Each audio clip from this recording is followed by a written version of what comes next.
All right. Check and make sure that the sound is all right.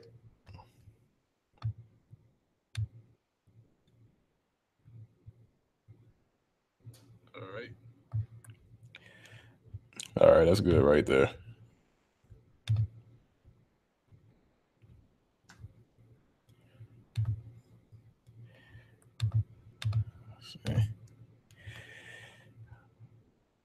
All right.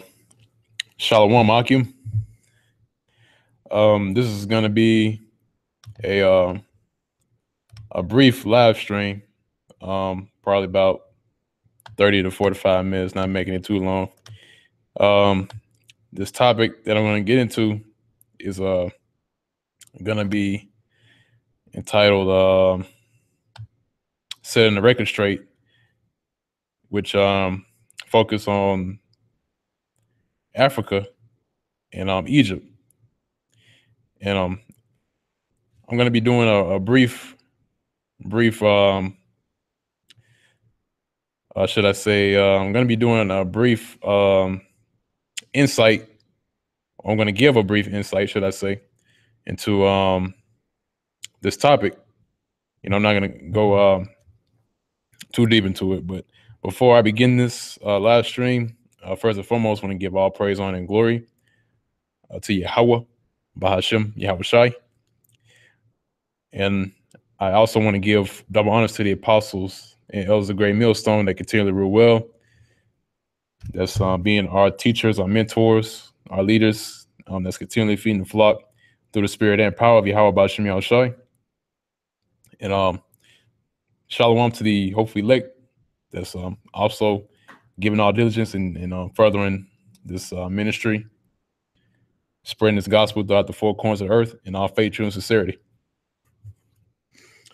And so,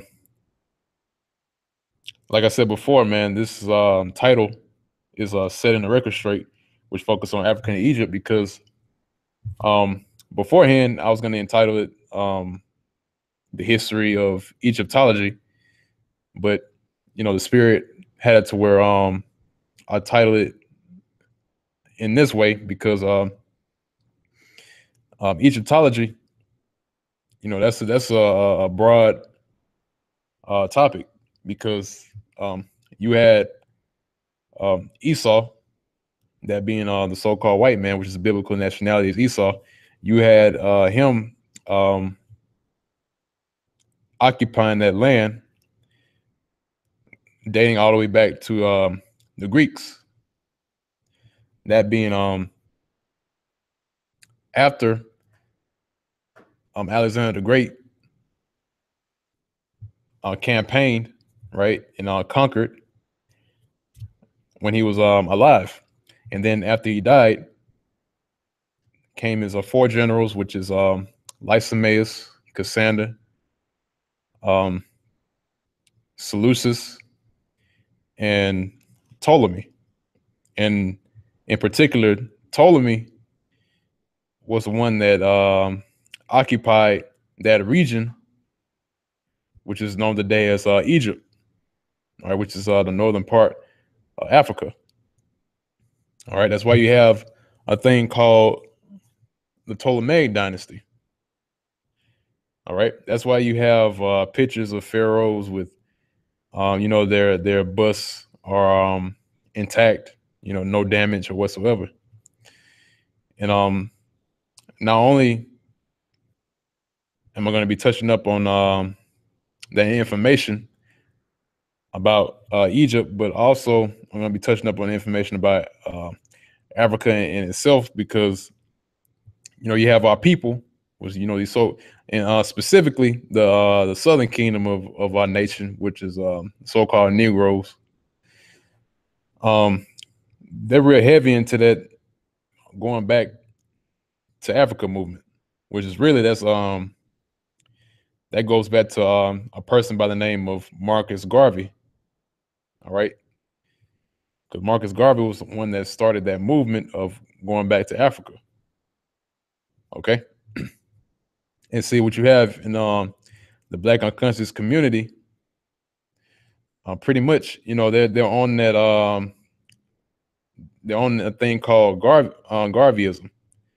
All right. In other words, that they always speak about Africa being the motherland, and getting back to African roots, in which they don't understand that us as a people, I'm talking about us so-called Negroes, and not only so-called Negroes, but the others that are also included is so-called Latinos and so-called Native Americans. We're all one nation, and our roots go back further than what history is given to us by the so-called white man. All right, they teach you about the Native American Indians and in this land, America.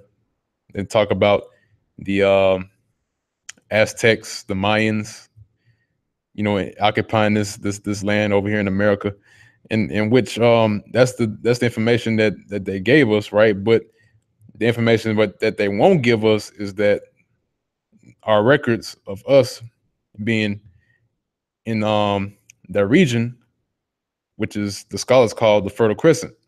And see, that's what Jake, don't understand. They don't get that. They don't understand that our roots, especially us so-called Negroes, they don't understand that our roots go further back than Africa. All right. If you go into specific part in history during the Roman Empire, during the rule of Vespasian, Caesar, and his son Titus, who was a general over his army, which is his son, and his other son Domitian.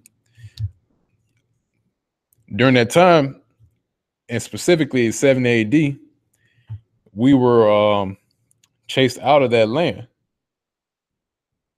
Okay, that's why you have a commemoration over in Rome today, in which is called the Ark of Titus, in which you see a picture. And actually, let me see if I can get it real quick. I use this one. Yeah, you can see, and I'm gonna get it for you. You can see that that they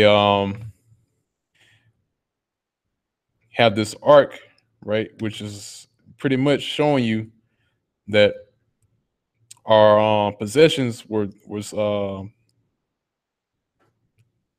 pretty much, well, they took our manure, they took our gold, our treasures. All right, that's what's at the Ark of Titus. The Ark of Titus was built to commemorate our downfall.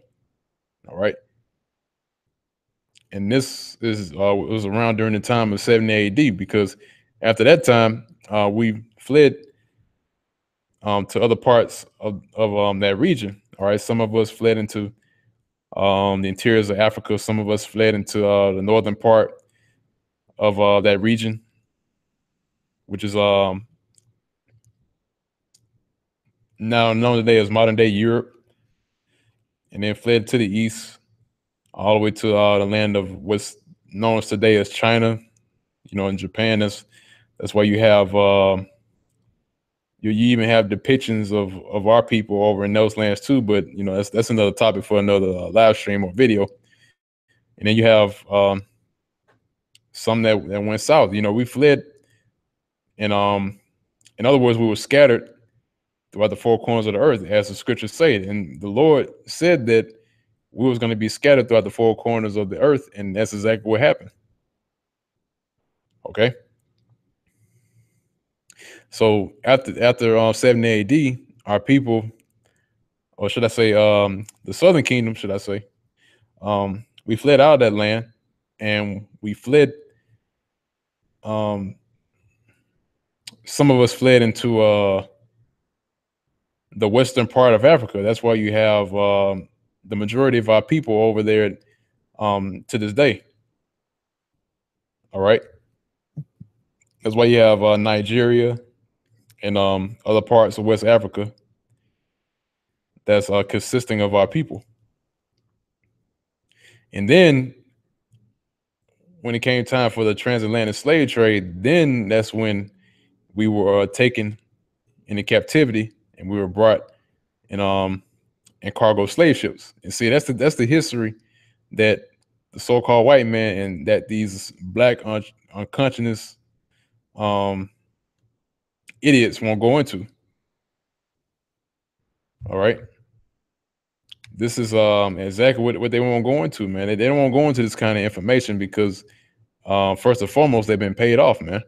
They won't even touch any of this information because they know it's detrimental to their business, man. Whenever Jake, runs into something like this, and especially, and they know it's the truth, yet they still trying to get all them goodies that they trying to get. They still receiving those goodies that they're getting, being paid off, receiving a check for teaching our people madness. They're gonna confront it and they're gonna go up against it. I mean, it's natural because that's just a natural niggard. All right, look that word up. Okay, so pretty much, man, these guys are gonna continually refute this knowledge that's right in front of them. All right, you have the men of the Lord that's bringing this information out, and they're gonna refute it to the day that the missiles come, man, and take and sweep them all away with that thermonuclear fire, man. Okay, but not to ramble on too much longer. I want to get the etymology of that word Africa, right? And which it'll take you to this definition in Edom Online, right? So it says it's now peep this, right? It says it's Latin. Okay. Now that language Latin originated from the Romans. Okay. That's where you get the word Africa from, is derived from Latin. All right. Now, if you go further down, it says the Latin word, which is Africa, originally was used only in reference to the region around modern Tunisia. Okay. Now, it says it gradually was extended to the whole continent.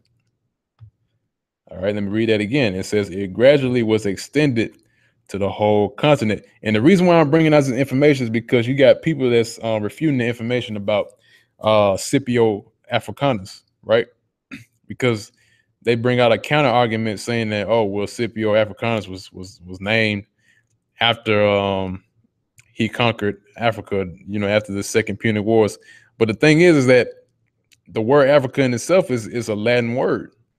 All right. So no matter how many arguments that you want to bring out, that word Africa is still a Latin word. All right.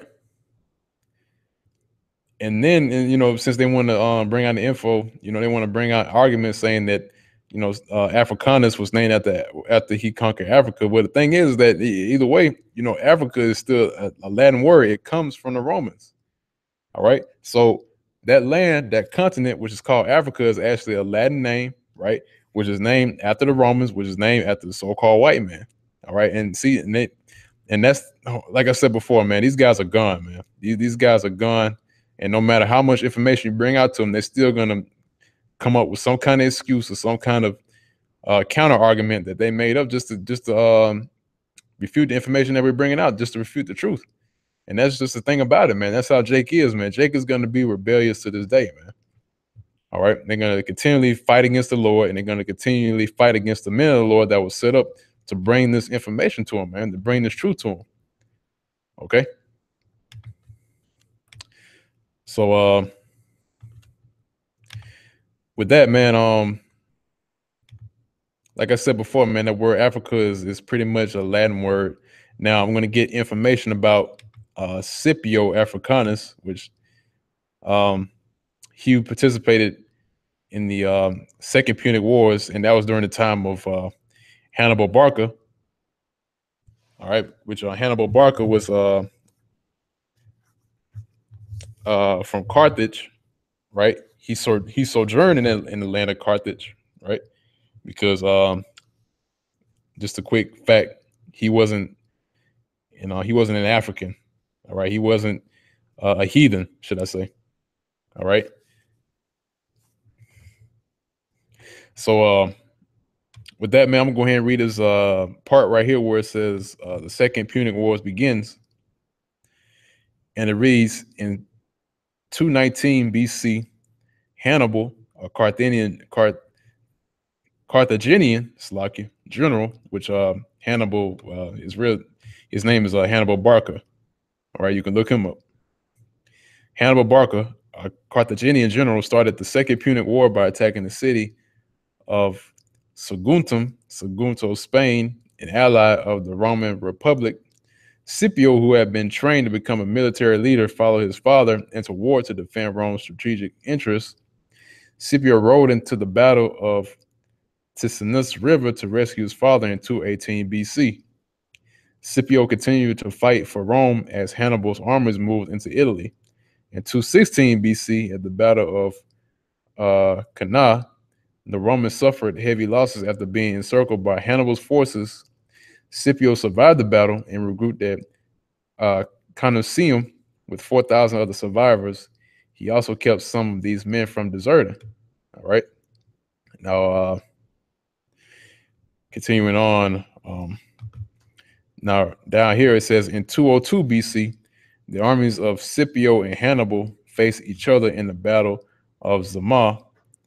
During the conflict, the Romans sounded horns that panicked the Carthaginian elephants, causing them to reverse and trample many of Hannibal's troops. Scipio's forces were triumphant, and the Carthaginians sued for peace, thus ending the Second Punic War. So pretty much the Romans won the Second Punic War. All right. Now this is the argument that these people bring out from the Black unconscious community. You know, these idiots.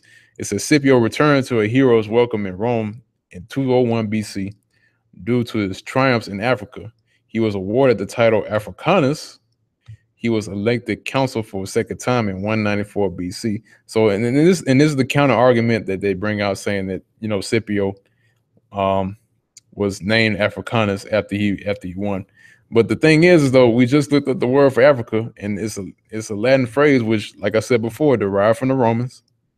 All right, in which the Romans conquered that land, called it Africa, and the person that's named right here, Scipio, was named Africanus after conquering.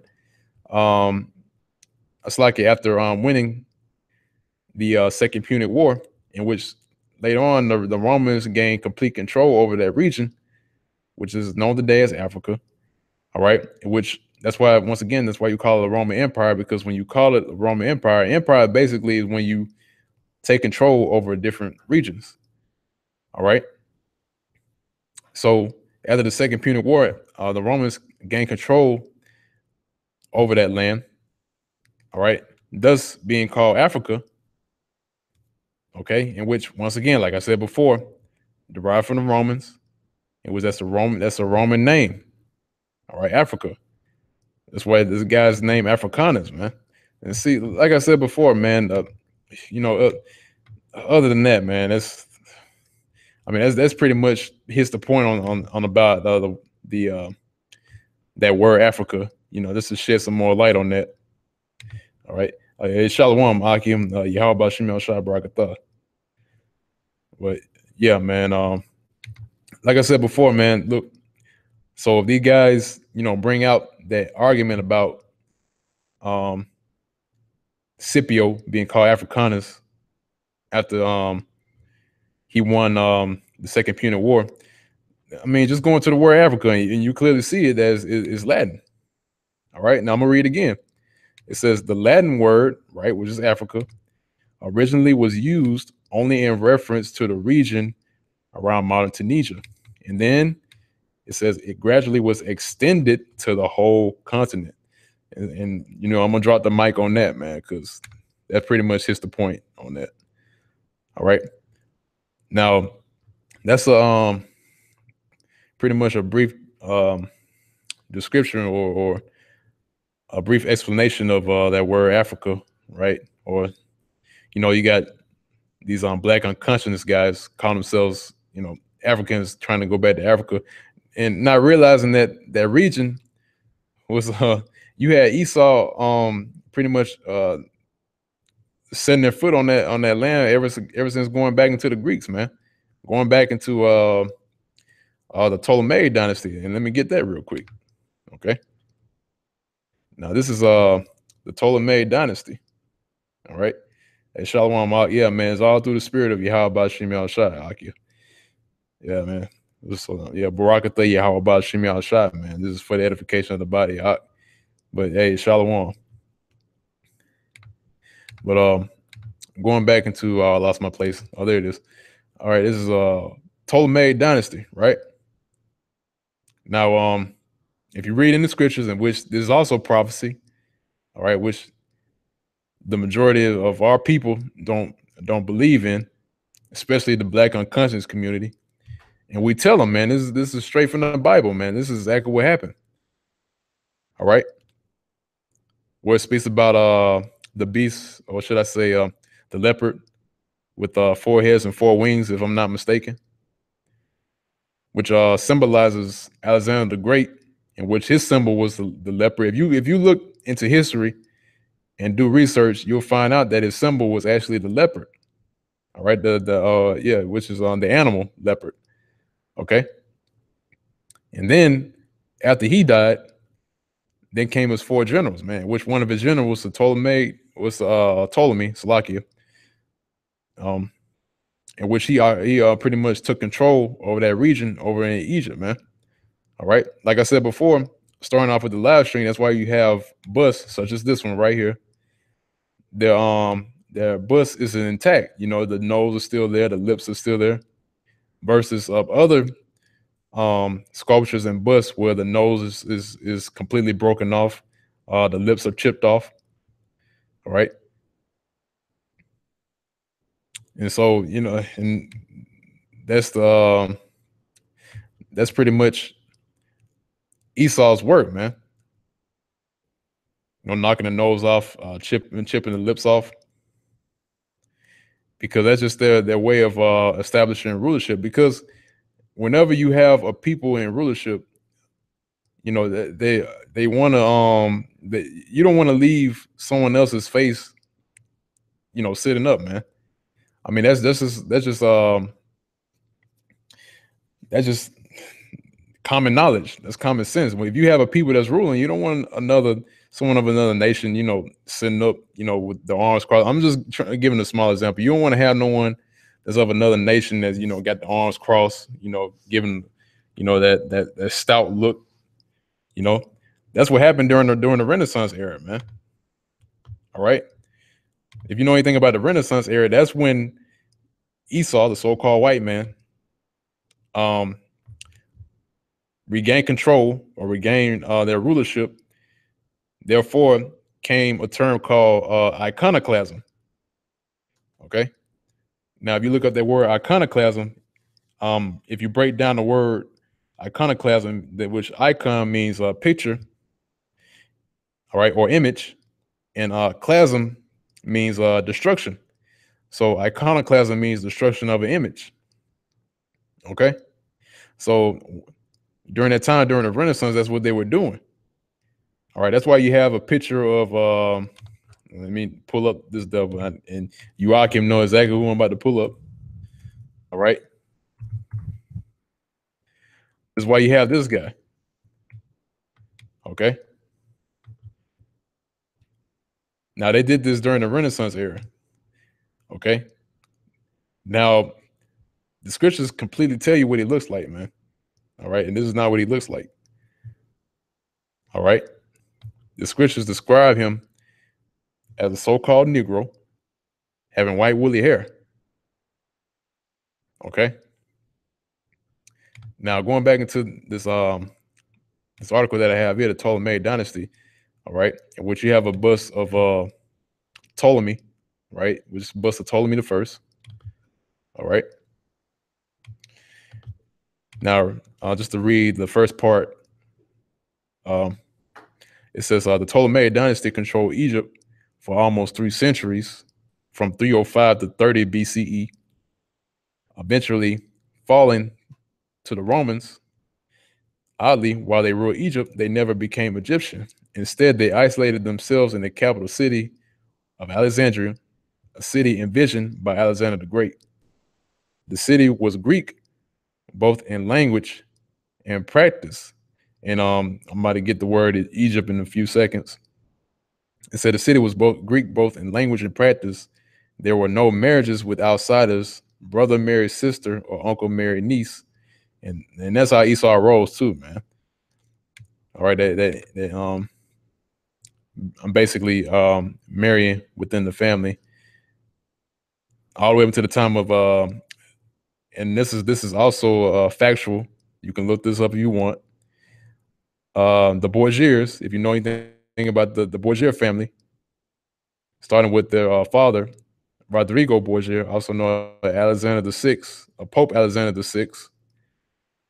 His son, Cesare Borgia, or Cesare Borgia, dealt with his sister, Lucretia.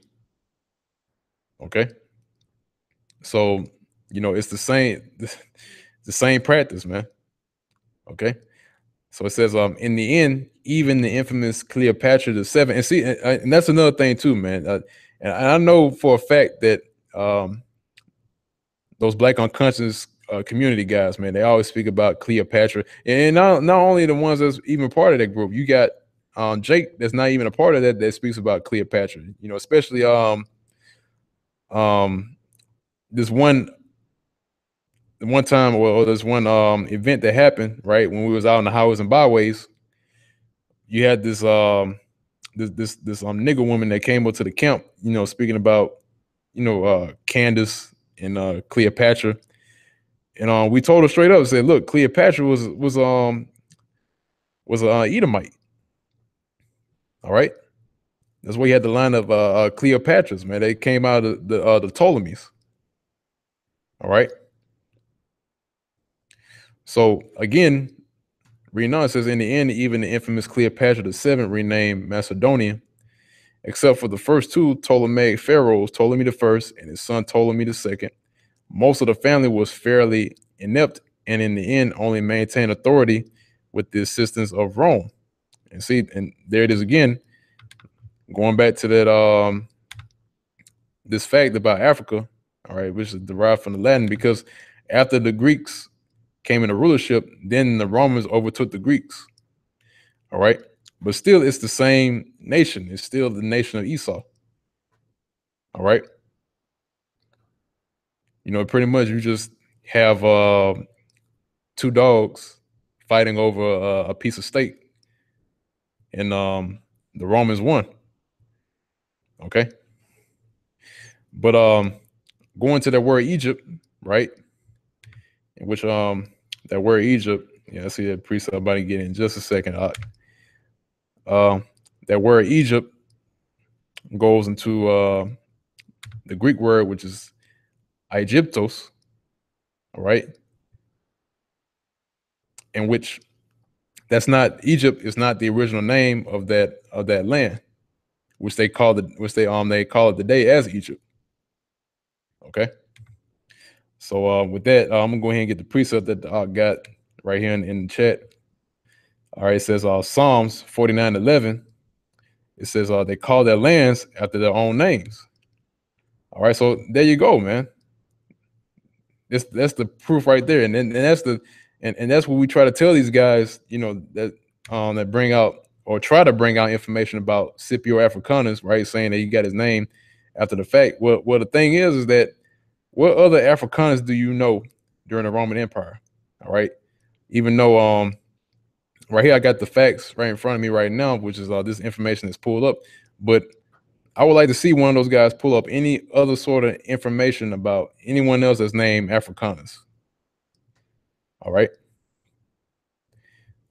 And see, the thing is that the lands that they conquer, they name the lands after them. All right. You got Africa after Scipio Africanus. You got America named after Amerigo Vespucci. That was with Cristobal Colon, which these people know as Christopher Columbus. All right. You have Asia, that's named after a person by the name of Asiaticus. Okay. So those lands, they pretty much call those lands after their own names, as the scriptures say, man. That's prophecy that came to pass already. All right. And see, like I said before, man, these people don't believe in prophecy, but yet it's right here in front of us. All right, yeah, Colombia. All right, there you go. You got another, yeah, you got another place about that's called Colombia, named after Columbus. Okay, so man, the proof is in the pudding, man. Okay, so with that, I didn't want to get too far into about the Ptolemies. I mean, I pretty much just hit the point on that. But yeah, man, the Ptolemies pretty much occupied that region, which they know today as America, and I mean, Slovakia, not America. Slip of the tongue, Slovakia.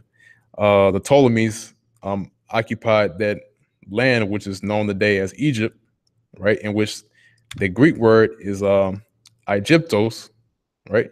And what they got here in the blue letter is double straights, but well, we already know what that land was called before it was known as Aegyptos or Egyptos, right? In which the land was known as Mizraim, if you read it in the English text, but reading it in the Hebrew text is Maltazarium. Okay. And also before that whole continent was named Africa, right? It was named the land of Ham. Okay. Because Ham pretty much occupied that region of the world, right? Because after the flood, all right, Noah and his sons, which is Shem, Ham, and Japheth. Shem and his sons occupied the land, was known as the Fertile Crescent. Ham and his sons occupied the land which is further south, which is that land which is known today as Africa. All right, and Japheth occupied the land which is in the northern part of that region, which is known today as modern day Europe. That's why you have the original Greeks, right? In which the original Greeks were Japheth. But the thing is that Esau, all right, Edom overtook Japheth, right? And then they called themselves Greeks. And see, and that's the thing about it. And actually, that was during the time of the Greeks too. They wanted everything to be Hellenized. That was when Alexander started his campaign and his conquest. He wanted everything to be Hellenized. All right. That's why you have Hellenization. That's why you had. That's why we get these guys about the whole issue about the Gentiles. All right, you had Jakes that were in that land, right? That were over there in that region, right? And in those lands known as Ephesus, Corinth, all right, Galatia.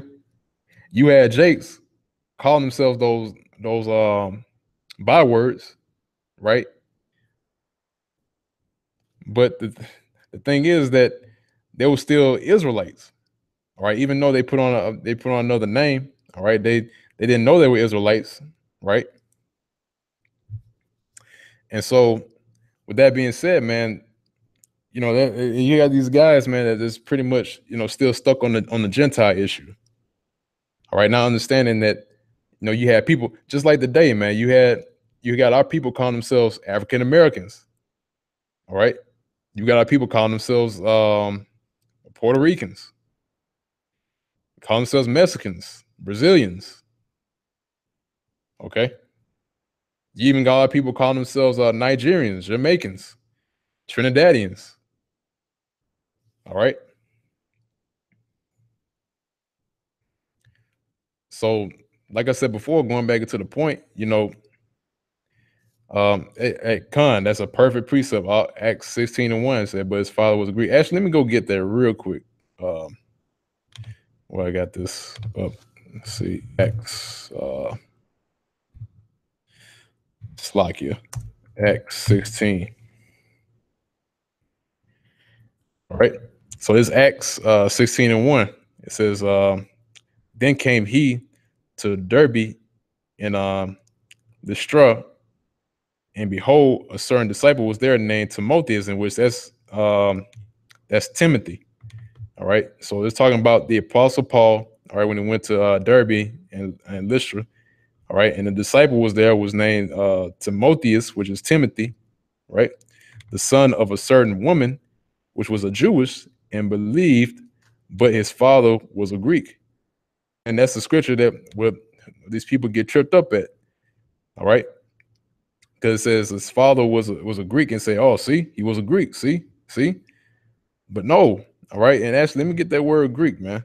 And this is what I was talking about earlier about Alexander wanting everything to be Hellenized. And see, and what word do you see right here? Helen. All right. And the blue letter, I know the blue letter is going to go off on this this definition. All right. In which this part of picking out the bones. It says in this second definition, it says in a wider sense, the name embraces all nations. And see, this is where it goes off right here. It says not Jews. Okay. In which, yeah, you had our people call themselves Greeks too, man. All right. And this is where the blue letter goes off at. All right. That's why you have a definition of Hellenist. All right. There's different derivatives of that word Helen. All right. You have Helen, Hellenist, Hellenistas. All right. Which the word Hellenistas means a Greek speaking Jew. All right. So yeah, it does include the Jews, which is the southern kingdom of Israel, which is Judah, Benjamin, and Levi.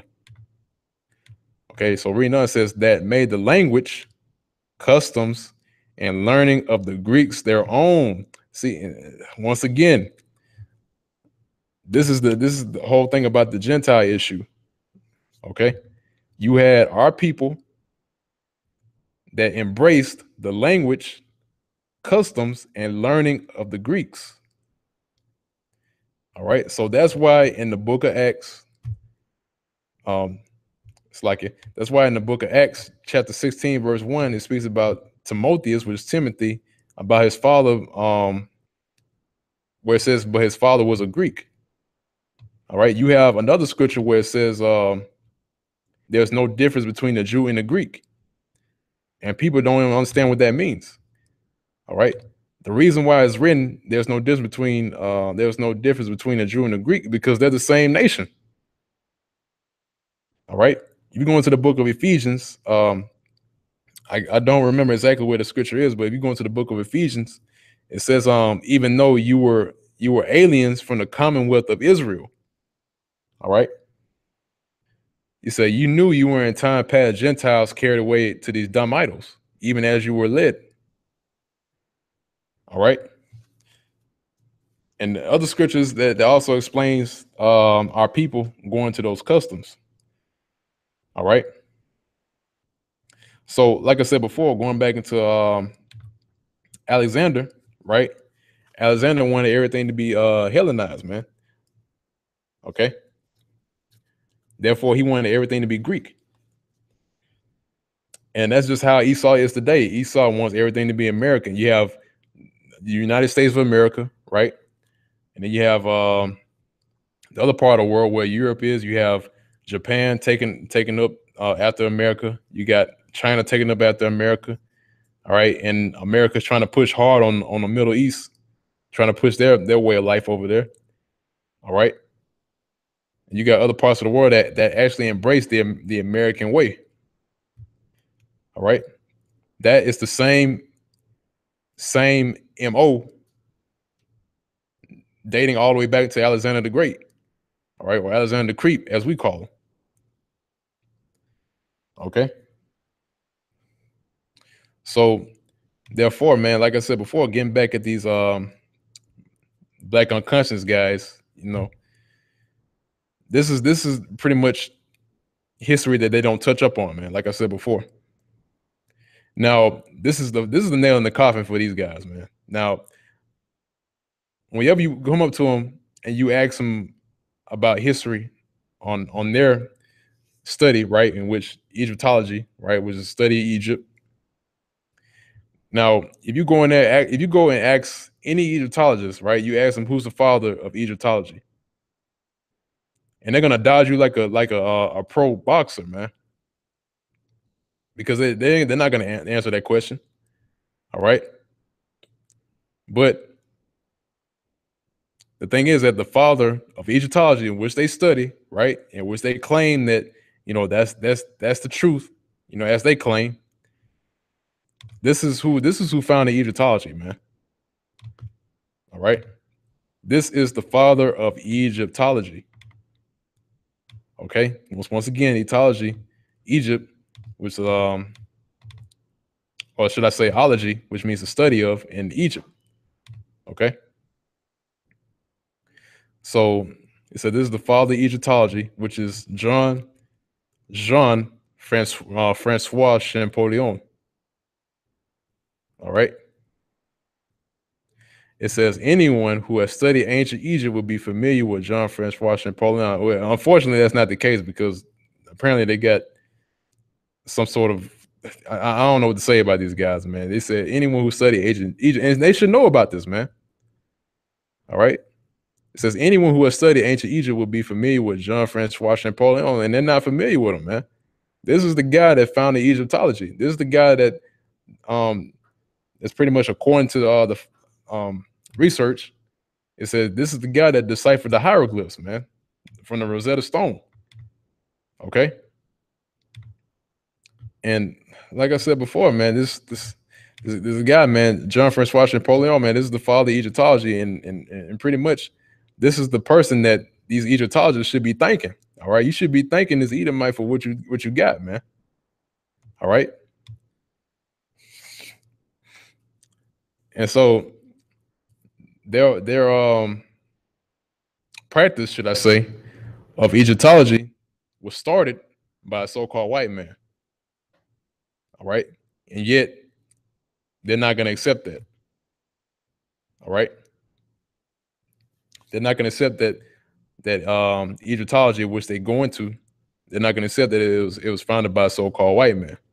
All right. A Frenchman. Okay. In which after the Greeks, right? After the Romans, then came I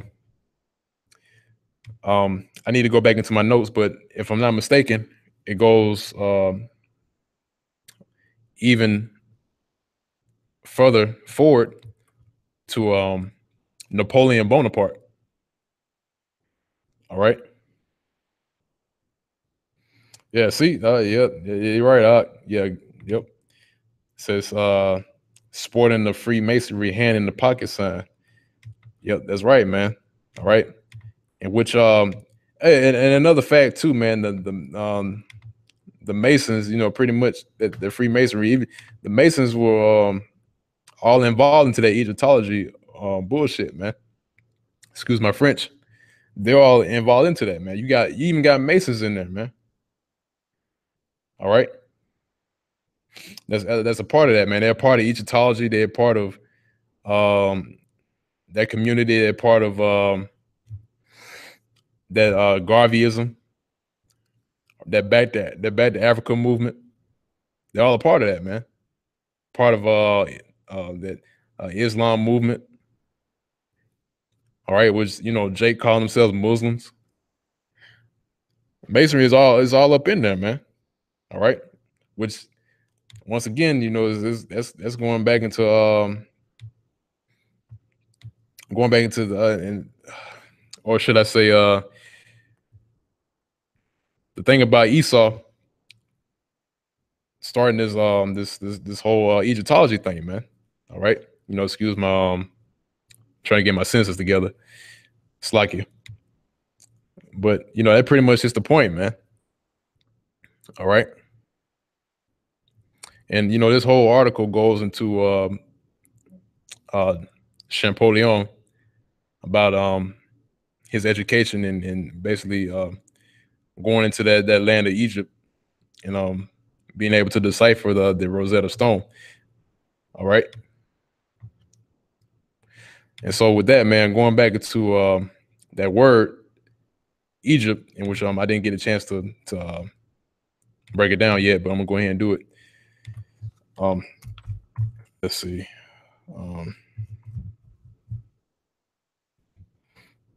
Might be spelling it wrong.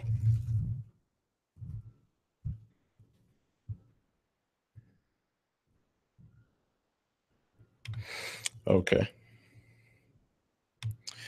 Slack, you give me 1 second while I find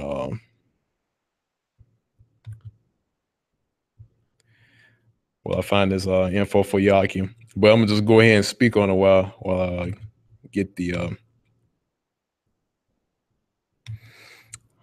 I get the name Mizraim. Here it is. Mizraim. Okay, Mizraim. I spelled it wrong. All right. So this is the word Mizraim, right? In which that's what the original name of that land is, which these people call Egypt today. It was called Mizraim, which means Montezarium, right? And right here, this is not what it means. You know, so it's saying the land of the Copts or whatever. All right, which if you see right here, man, you see where Egyptians equal double straight. So it really, that word iconos takes you all the way back to Montezarium. Okay. Yeah, let's see if I click on this.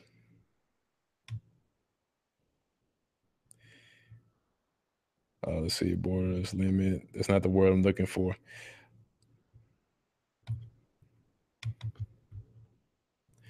See, go all the way further back. See, further back. There it is. That's what I'm looking for. So if you dig all the way through all the root words, right? Mizraim will take you all the way back to Tazawar.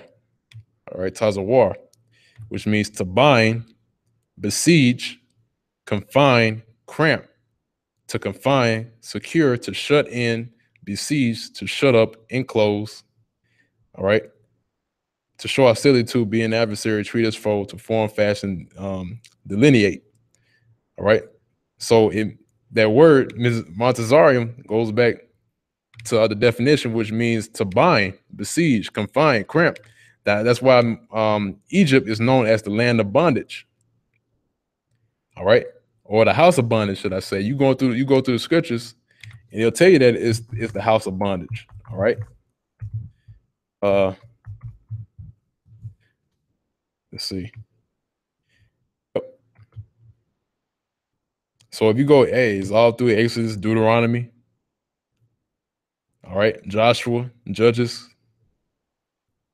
All right, so Egypt is known as the house of bondage, which that word Egypt goes to the word Mizraim, which is the Hebrew word Montezarium, which goes to the definition to bind up, to confine. So that's why he was given that name Montezarium. All right. That's what the word Egypt goes back to, Mizraim. Okay. And so that's pretty much it on the info that I got up. So that hits the point about Africa and Egypt, which is, these guys in this they call themselves Black Conscious community, in which we call the Black Unconscious community. They pretty much they're lost, man. That's all I can say about them, man. They're lost.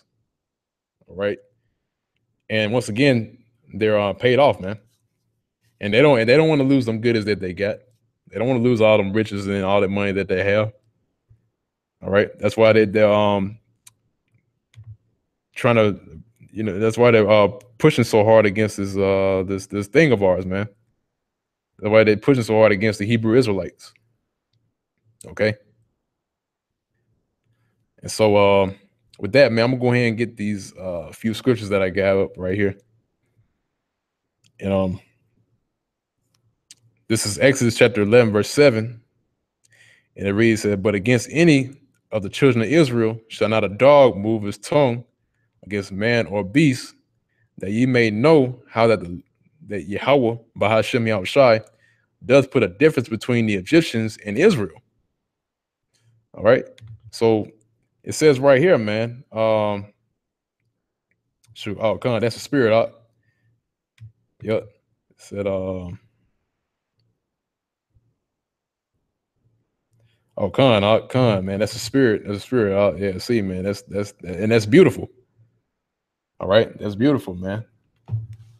That because man, the spirit has been actually, man, since we just I believe one of Akim did a video about that guy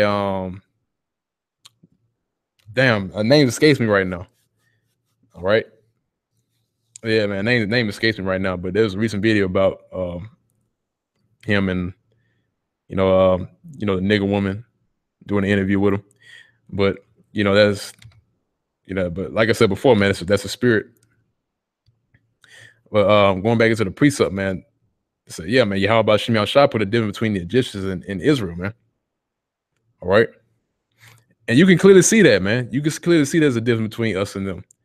We have flavor, we have salt, we can dance, we can sing, we can, play sports. We pretty much outdo everybody in sports like basketball, football, even soccer. All right, because which the real word for soccer is actually football.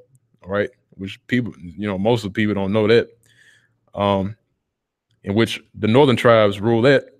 All right, we rule wrestling, boxing. All right, MMA. All right, we're the salt of the earth, man. What great thing have you ever seen Egyptians do? All right, in which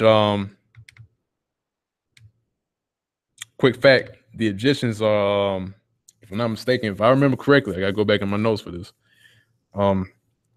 They are the Sudanese. All right, the people of Sudan. Okay, those are the Egyptians, man. You can clearly see the Egyptians. If you actually look up the Sudanese, it gives you a description of them as being tall, lanky. All right, in which that's actually an attribute of these Hamites, man. All right, or should I say a certain sect of these Hamites, because you got this guy Manute Bo, right, that's playing basketball. He's tall, lanky, but this guy is only a center, man. He can't dribble the ball or shoot nothing like that. He ain't got the same skill as Jay do, man, in basketball. He's just there to put the ball in the hoop in the center, man. That's pretty much it. All right, he's just there to be a center, nothing else. All right, but what have you ever seen? A man of a person from Sudan or which they're really Egyptians. When have you ever seen an Egyptian ever do something great? All right, you'll never see that, man. All right, and also too, man, these Hamites, man, they their spirit is off, man. They try to walk like us, they try to spit game like we do, but they can't, man. That's how there's a difference between us and them, man. Yet you got our people trying to line themselves with them, man. They're trying to hold hands with these Hamites, man, saying that they're the same people, and yet we're not the same people, man. That's clear as day, man. You put an Israelite on one side and you put a Hamite on the other, man. They won't vie with each other, man. That's not possible. Okay, but that's it on the scripture, man. I'm gonna go ahead and get the next one, which is Jeremiah chapter 2, verse 21. It says, "Yet I have planted thee a noble vine," which that noble vine is our nation, man, Israel, starting with Yahweh, Bahashem Yahushai. All right, in which if you go into the vine, Yahushai speaks about him being the vine and us being the branches. All right, so the Lord planted our nation, which is or should I say, this our heritage, because this is our heritage. This is our way of life. This is how we conduct ourselves. All right. This is our culture. This is the real culture, man. This is the real heritage that we have. And yet, our people want to be Egyptians. They want to be Africans. They want to be Muslims, man. All right. It says, "Yeah, I have planted thee a noble vine, holy, a right seed. All right, a righteous seed. Okay, which is another way of saying a perfect seed.